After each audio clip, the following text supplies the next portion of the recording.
Hi friends, இப்போ நம்ம என்ன பார்க்க போகிறோம் அப்படின்னா கொஞ்சம் டிஃப்ரெண்ட்டான ஹெல்த்தியான முருங்கைக்கீரை சட்னி எப்படி பண்ணுறது அப்படின்னு பார்க்கலாம் வாங்க.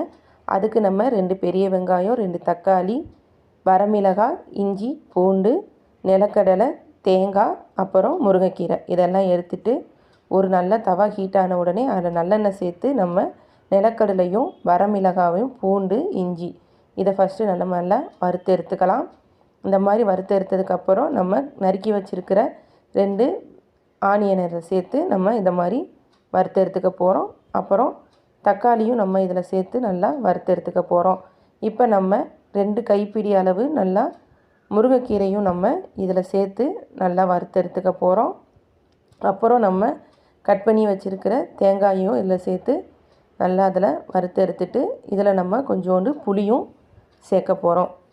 புளி சேர்த்து கொஞ்சம் லைட்டாக வறுத்தெடுத்துட்டு அதுக்கப்புறம் நம்ம என்ன பண்ண போகிறோம் அப்படின்னா ஆறுனதுக்கப்புறம் மிக்ஸி சாரில் போட்டு கொஞ்சோண்டு உப்பு சேர்த்து நம்ம இதை அரைச்சி எடுத்துக்கலாம். இந்த முருங்கைக்கீரை சட்னி அப்படின்றது ரொம்ப உடம்புக்கு நல்லது. இதை துவையலாகவும் சாதத்துலேயும் போட்டு பிணைஞ்சு சாப்பிட்லாம். தோசை இட்லிக்கும் நம்ம வச்சு சாப்பிட்லாம். முருங்கைக்கீரை பிடிக்காதவங்க கூட இந்த மாதிரி சட்னி செஞ்சு கொடுக்கும்போது அவங்க நல்லா விரும்பி சாப்பிடுவாங்க. கிட்ஸுக்கும் உடம்புக்கு நல்லது. நீங்களும் இதே மாதிரி ஃபுட் ரெசிபி வேணும் அப்படின்னா மறக்காமல் என் சேனலை சப்ஸ்கிரைப் பண்ணுங்கள். தேங்க்யூ.